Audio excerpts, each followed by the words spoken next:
Oh, that was funny.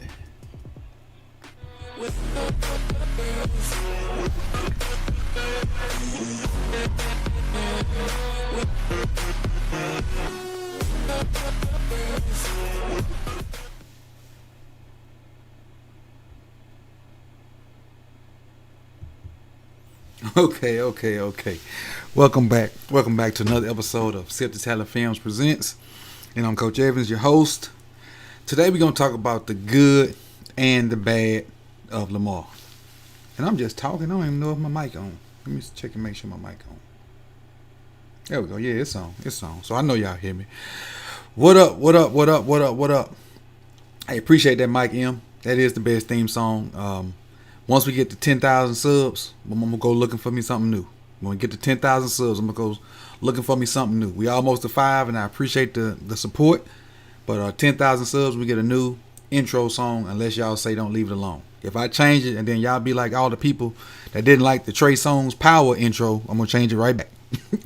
But before we get started, and somebody mentioned it, I think 86 Ghosts, kind of threw that thing out there about, that paid in full reference. Well, I want to let Hollywood, I want to tell them a little something. Hold on, let me find my mouse.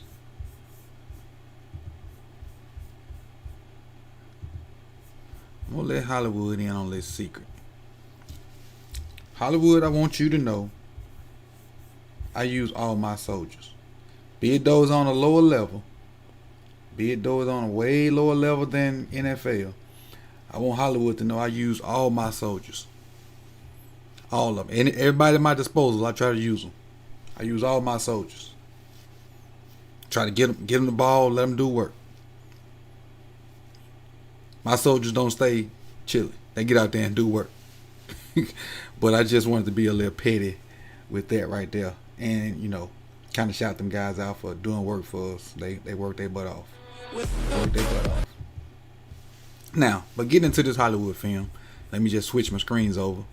Take the pettiness off. And get into the business of what we're here for. Alright, let's get into the business of what we're here for. So we're here for the good and the bad of Lamar. So we're going to stick to the topic because normally these videos are about 10 minutes long because I don't do them live. So I'm going to try to keep it around 10 minutes or so. We got 5 plays. We got the 2 interceptions, obvious. I mean, we got 3 good balls that I think came from Lamar. Because like I said, it was the good and the bad. And we know he had 4 turnovers, 2 interceptions, 2 fumbles. Also, he had a fumble that that bounced right back to him.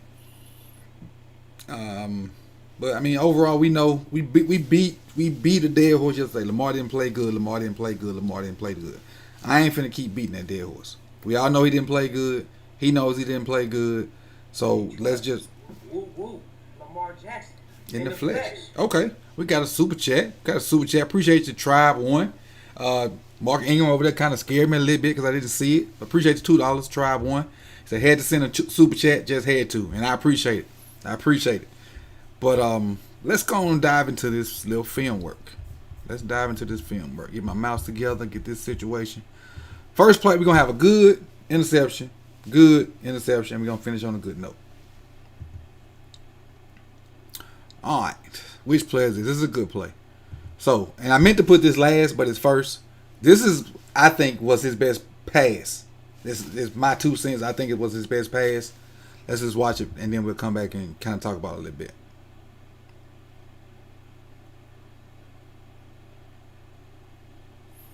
All right, and the reason I say it was his best pass because of everything he had to do before actually getting the ball off. Then he kind of had to side on it between some folks.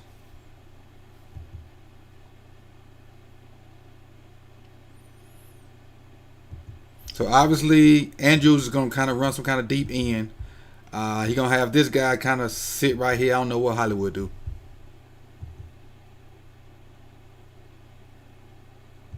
Now this is Boyle sitting down right here. He got Dobbins in the flats that he like initially pump fakes to. But Watt could potentially bat that down. So I understand why he don't throw that. I do understand why he don't throw that. Because Watt's, up in the air right now. So now not only does he avoid Watt, he finally protects the ball. He puts the ball away. The ball's in front of him right here where neither Watt nor whoever this other guy is can get it. And so instead of just taking off, hauling but running, he has the wherewithal to see Andrews sitting wide open right here. Wide open. And delivers a strike. A strike to Andrews. Andrews catches it. And, obviously he fumbles it, but it goes out of bounds. But to me, this was Lamar's best throw as far as everything that went on, on that play. Now, let's go to the bad. Let's go to the bad. Beginning of the game. We all know what happened at the beginning of the game. They're bringing a 4-man pressure, dropping 7. I want to say it's cover 3. Let me see. Let's see if it's cover 3. Looks like cover 3. Yeah, it's cover 3. 3 deep, 4 under. Got 4 people underneath. This little triangle is guarded. Lamar's probably reading this triangle, and it's guarded. He's boxed up. He's boxed up. There's really nowhere to throw this ball. But he tries to fit in. Now let's see if 41 did something unique to kind of fool him. Because I don't think he did. The only person that dropped out that may have fooled somebody was this guy. He dropped out into this area right here. He dropped here. Let's see. I think he dropped the flats. He dropped there. And he dropped in the middle. Then you had your 1, 2, 3 deep. I think I'm right. So there it is. Now that little triangle is defended, just like we pointed out a second ago. That triangle is defended. He looks at Prochet, but had he thrown to Prochet or this guy, he had a chance to pick either one of them because he sat in the middle. Let me back it up before he threw it. He's right between either one of them. He could have fit the ball in right there. This might have been the only option to complete this pass right here. But he boxed, and he's at a point where if you throw it up, he can kind of midpoint and get over there. Just overall bad decision. I think I got this from the end zone view, so we can look at it from there too. So we can kind of see what he's seeing maybe. So it ends up being empty. So they bring in 4. Now he's looking at this guy initially. I don't know, is that Boyle or Andrews, or I can't really tell. You see he's open. Now he's looking to the middle guy. That middle guy in that triangle we pointed out. That was covered also. So now he's coming to his third read. And he tries to fit it in there. But thing is, let's look at 41 the whole time. Just watch 41. Watch 41. Looking at Lamar's eyes. Alright, so he looking away, he kind of settles. He comes to the middle. He moves toward the middle, where his eyes at. Now his eyes come back the other way. He sticks his foot in the ground and breaks on it. All he did was just read Lamar's eyes. He played free safety, but from basically like a robber. And they had all 3 of those guys boxed up.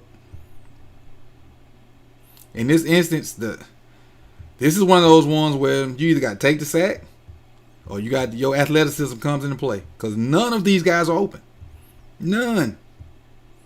The only guy that might have a chance of being open is whoever this is right here. I don't know if this Snead or Boykin, or I don't know who this is. That's the only guy that got a possibility of being open. But and again, my hat's off to 41. I hate to say it. Just made a good play. Reading quarterback's eyes. And that's what you do in zone. You try to read, you drop to your zone and read the quarterback's eyes.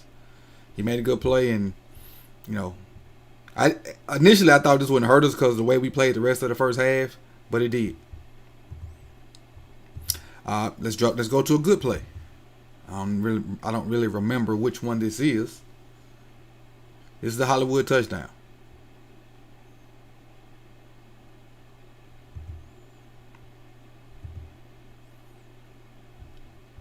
All right, now this window is not as big as it looks. I don't really know what route this is Hollywood got. I think he just got a backyard get open, because that's all he did. I don't know if this was a real route. At least it's not in our scheme. This is just find a soft spot. He has to get this ball in before Minka gets over there.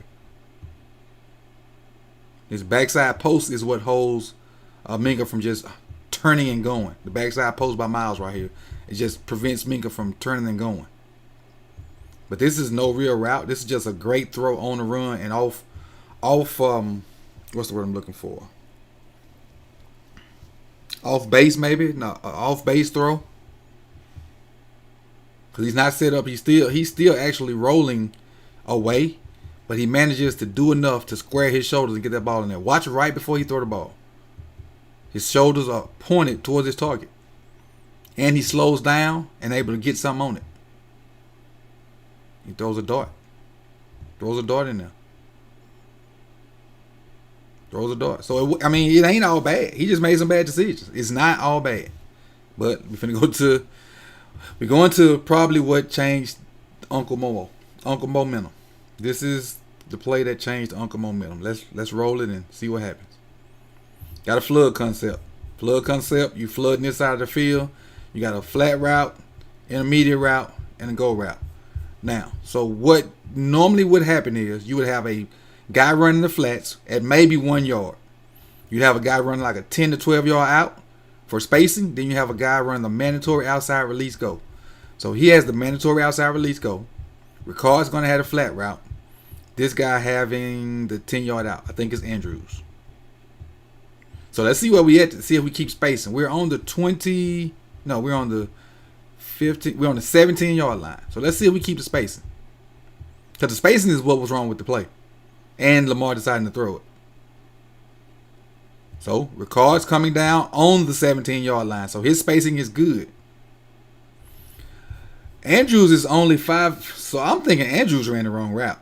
Because they're too close. Normally you have a 10 yard out. Andrews should be, and it was at the 17. Andrews should be here.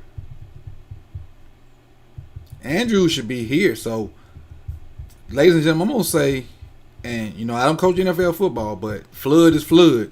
And when you have flood, you have a flat route, a 10 yard out, and a mandatory outside release to clear this out. This dude run the 5 yard out. He shouldn't be here, in my 2 cents. He shouldn't be here. He should be along these lines. And if he's along these lines, this guy's not an issue. Because 41's beat on this route. If Mark pushes up to his depth and cuts out, and you take this same inside this bubble and put it on this line, 41's beat, and Lamar can throw this ball over there. Andrews is not in the right spot. I'd be willing to bet 15 cents that Andrews is not in the right spot. Because on the flood concept, you don't have a speed out and a 5 yard out. And if they do, somebody needs their butt whoop. If this is the right play design, somebody needs their butt whoop. So this route's wrong. But the fact that Lamar tried to loft it over 56, because he now can cover both routes, so he's underneath this route. Then if you throw a flat here, he just can go up and make the tackle. So 56 is in perfect position. Perfect position. And when he sees the ball being lofted over his head, he just bags up. He don't even bag up 2 yards. He's running on the 19, and he catches it on the 21. Had Mark been here, where he should be, around the 27, 28 yard line, this dude's not a factor. So, wrong route by Andrews, which probably ain't been getting none of the blame for this play. But a bad decision by Lamar to try to fit it in there. Who's been getting all of the blame for this play. So, Lamar, man, miss me with that. Miss me with that. We're going to finish on a good note. And then I'm going to get in the chat box for a minute because I hadn't even looked over there. So I don't know if you guys are saying anything to me or not. But I'm going to get in the chat box when I finish this last play. We're going to end on a good note. I'll address the chat box after this. So back to good old Dev. Good old Dev. So we're running verts. You're running verts. And Dev's going to stick his foot in the ground like he's about to run a dig right there, which is going to freeze this dude. Then he's going to slip right behind him. Now, bam, stuck him, and then got over top of him. So now Lamar has to get this ball over him, but down before this dude, and this dude maybe can converge on him. So he could have thrown a bullet. Let's see what his pressure look like. He getting pressure. See, he getting pressure. Fluke was giving up pressure, so he had to just get it out of there. So that may be why it's like that. Maybe he couldn't drive it. Because if, everybody don't see this, watch Fluker up here finna give up this pressure. They run a stunt. Fluker gets off base, and the guy just comes right down on Lamar. Now Lamar can see that out of his peripherals. That was an inside joke. My wife will hear that. She'll know what I was about to say. Lamar can see that out of his peripherals. And so that's kind of why this ball is not drove. Because if he could have got something on it and not put as much loft on it, Duvernay would have hit this, hit it running. But again, it's a good throw. Under pressure, standing in the pocket, taking it. And keep in mind, let's not forget, what we need to count up is how many times TJ Watt hit Lamar. That's what we need to count up. Because Watt was taking shots at Lamar when he didn't even have the ball. But to complete this ball, because I think at this point we're down. This was a big play. Big chunk yardage. But great route by Duvernay. And it's just 4 verts. And I don't know if you know this, but I'm going to give you the landmarks for 4 verts. Especially out of gun. So this is gun left, whatever they call 4 verts. So the landmark for Boykin is going to be outside the numbers. For, I think this Andrews, he has to work this seam outside the hash. Duvernay, outside the hash. And then I think this Hollywood, outside the numbers. Those are the landmarks. But the fact that Boykin kind of gave him a right there, then went deep. That probably wasn't even in the route. Here's just something he just did. And got wide open.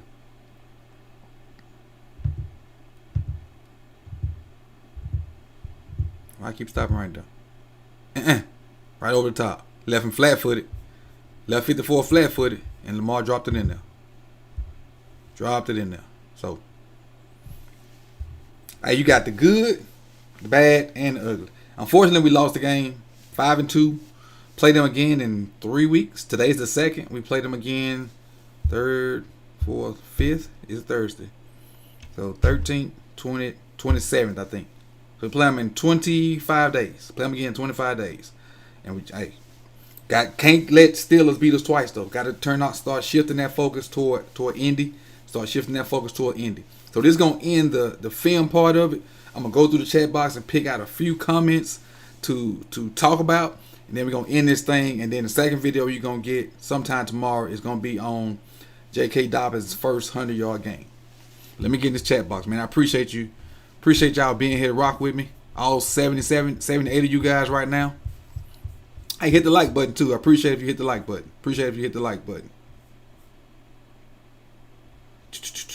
Why is this guy? Exactly. That's what we talked about. They had no business being in the same area. So let's do this, because I don't want to scroll up like that.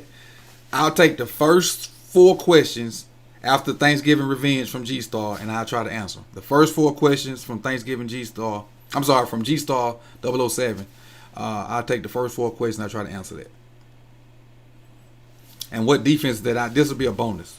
I really don't know what defense this is. Maybe it was cover 4 and he bid on it. Because it looks like cover 4, but he bid on what he thought was going to be an in-breaking route and let Duvernay get over top of him. That's the only thing I can think of. I think it's cover 4. Let's see. Where we at? Thanksgiving Revenge. Thought on the protection this game. I think the protection was okay, because I don't think we're a good pass protection team anyway. Even with Stanley and who's our right guard? Tyree. Even with all 5 of our starters in there, I still don't think we're a good pass pro team. I think Stanley's great at pass pro, but I don't think none of the other 4 are. I think the other 4 are average. But for me having the low expectation of our pass pro with Stanley out, I think they did a good job of maintaining, and just TJ Watt and Bud Dupree just didn't go wild. They didn't just cut up when we brought in when we had to bring in the subs. So I'm cool with the pass pro. It can work better, but everybody knows we are a run team, and our pass pro is okay at best. What else we got? Let's see. What's the next question? You see anything stopping them from calling shot plays to Duve or Hollywood? That tweet that Hollywood put out is going to produce shot plays by itself. That's that tweet, whether it deleted or not, Hollywood's gonna get some touches this week, just off that, because that's kind of how it goes. Because you don't want a disgruntled guy, especially one of your main guys that you're gonna need, and he is one of the guys that can get the blow the top off of coverages. Let's see what else. How the O-line gonna hold up with Stanley out? It's gonna be tough. So that's probably the lineup that's out there now. Is the lineup that you're going to see Sunday. But I think we need to bring in, because I think all our backup O-linemen are guards and centers. I think we need to bring in a tackle just in case something happens. We need to have somebody there just in case something happens. I think Bredeson's an interior O-lineman. Powers is an interior O-lineman. McCarr was in the game. And I think that's all that we have on the active roster. We're going to have to bring somebody up from the practice squad. Tristan Castillo-Colon's a center. I don't know who else we got down there. I think we got another $5, so we definitely going to see what this is. I thought it was cover 3, but yeah, probably cover 4. Why don't we run a bunch of gadget plays, screens, or RPOs in the air? Want to see Duvernay feature more. I haven't seen very many RPOs. If you think about the first game of last year when Hollywood got his first touchdown, that was an RPO. That was an RPO. And I haven't seen us do very many RPOs. And, I could be wrong in my, thinking maybe something was a play action and it probably was RPO because I'm not in their playbook. So, but just from the naked eye, I haven't seen us run a lot of RPOs. But I am going to watch the game, like the full game, with this All-22. I've only searched for the plays I was looking for since I got the All-22. So I hadn't watched the full game in All-22 to kind of process it. But I'm going to do that once this live stream's over. 2 more questions. J.K. looking like Ray Rice. Why no dump offs to the RB? I think there was some plays where he was like the check down, and he just decided not to check it down to him. So, I think that's what that was. Roman has regressed as a coordinator. I think Roman's run scheme is still good. We just need to balance it off with some passes. And I don't have the answer to how he can do that, because I don't really know the nuances of his. I know what I see on tape and what I think people should be doing, but I don't know the nuances of his passing game to say. I just know it needs to be balanced out and it needs to get better. I don't have the answer because I'm not in the meetings. I don't know the system. I don't know G-Roll personally, but I just know it needs to be balanced out. And I don't know, it could be G-Roll, could be Lamar, could be a combination of things. So, but like on the play I showed earlier, nobody from the time that happened up until now mentioned that Mark Andrews, could possibly be wrong.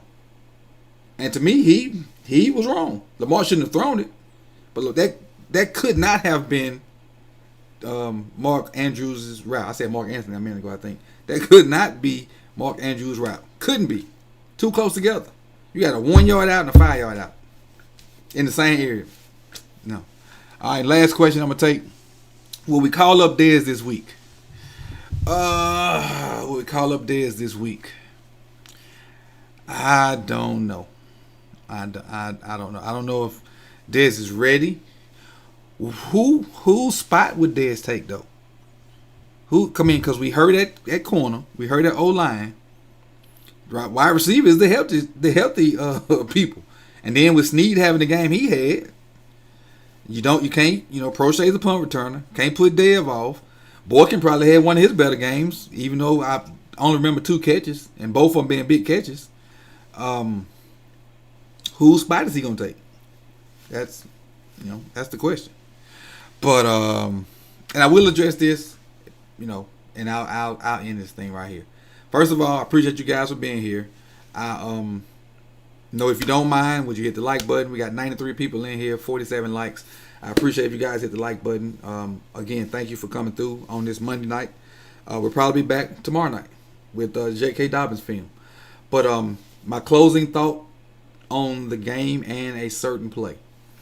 Everybody, talks about that draw play at the end. Lamar is probably one of the shiftiest, most slippery or slipperiest, whichever one is the proper way to say that, guys in the NFL to tackle. When we went empty, and I may just break that play down solo by itself tomorrow. But when we went empty, we had the numbers in the box. We had the numbers to get a one-on-one with Minka Fitzpatrick at the deeper in the, and on the second level. So, I personally think that draw was a good call. But the guy Bugs, I think is his name, made a heck of a play versus Scurry to get Lamar before he could get to the second level.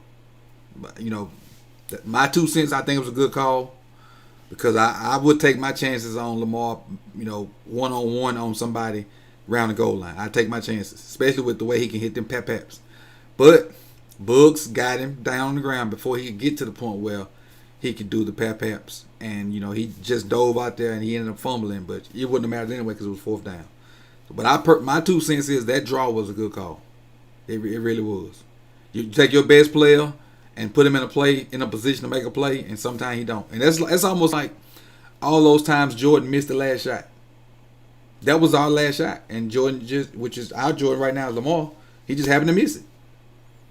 You live for it. You live, you learn, you get better. That's that's the motto I'm taking, and I still think all of our goals are in front of us. Super Bowl and all that stuff. I still think all our goals are in front of us. That play wasn't. Let me see. I don't know why he didn't say anything crazy. So that's how I feel on that. I just think Scurry got beat on the play. But one play don't cost you no game. That interception where they were in the same thing, changed the momentum. And again, man, I appreciate you guys for coming through. We hit this about 30 minutes. I said it was gonna be 10 or 15, but once I get to talking about ball, I kind of ramble a little bit. But I appreciate you again for coming through. This is Coach Evans with Sip the Tally Films. Be back tomorrow. I'm not sure the time yet because my practice is a little longer. But be back tomorrow with some J.K. Dobbins film. And hey, y'all, enjoy your Monday night. Enjoy the rest of the Monday night football game.